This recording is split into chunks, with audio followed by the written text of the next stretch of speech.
Hi everyone, it's Bella, and for my informative speech, I am going to be talking about the nicknames of New York City. So first is the Big Apple. In the 1870s, Red Delicious apples were regarded as the best variety of fruit. In the 1920s, John J. Fitzgerald, a journalist, wrote about horse races in New York and referred to the prizes won as the Big Apple, which symbolized the biggest and best one could achieve.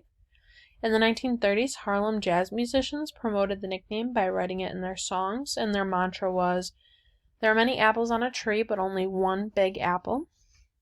And then in the 1960s and 70s, when New York had a bad reputation, a campaign was released, and they put a sign on the corner of 54th Street and Broadway that says Big Apple Corner.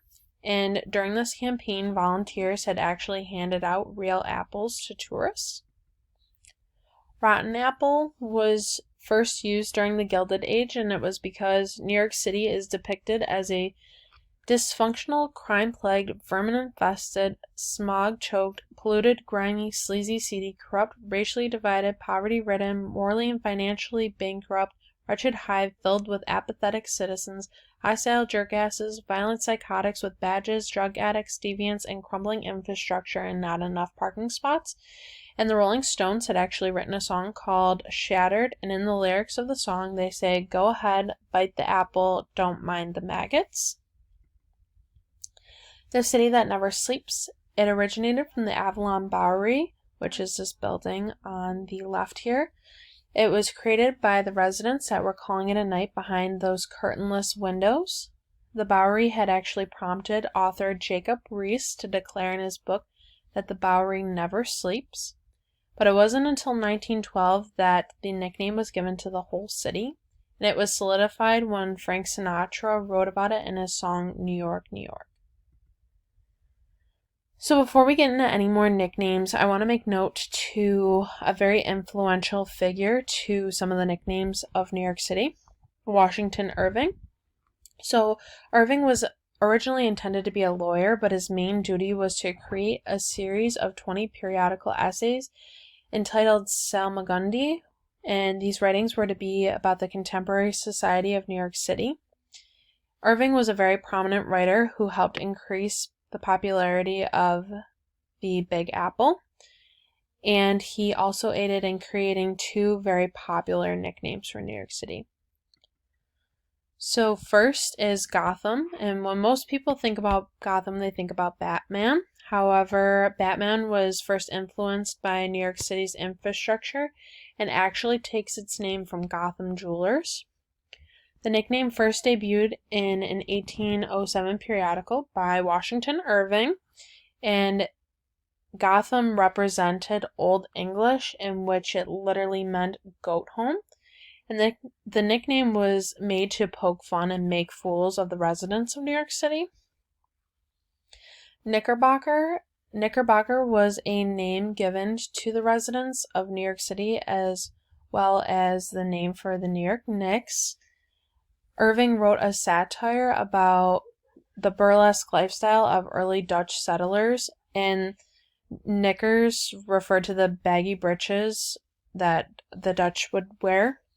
And the name became popular in the mid-1800s, but began being used for all things in New York. Concrete Jungle. The name is possibly derived from Upton Sinclair's The Jungle, which was published in 1905. The term started as asphalt jungle due to the 12,000 plus miles of sidewalks in concrete. The name Concrete Jungle was first used when an author was writing about the lofty apartment houses. It wasn't until 1928 that the concrete jungle was contrasted with a human zoo, and the author of this article describes the residents worse than animals and describes them as savages. The melting pot. The term melting pot was created in 1908 by Israel Zangwill. However, in 1893, Jackson Turner referred to the immigrants as melting into the culture. This term meant the union of many nationalities, cultures, and ethnicities, and this can be seen through a variety of different cuisines and through religion practiced throughout the city. And some dead nicknames and abbreviations. New Orange was used in 1673 after the Dutch had captured New York from the English and dubbed it New Orange in honor of William III of Orange. Sussex tried to come around in 2019, and it represented where Bushwick and Bed-Stuy met on Broadway under the J train. Bo-Ko-Ka started in 2004, and it was referred to the area of Boerum Hill, Cobble Hill, and Carroll Gardens. Rambo, which meant right around the Manhattan Bridge overpass, and people didn't like it because it was like the Sylvester Stallone character.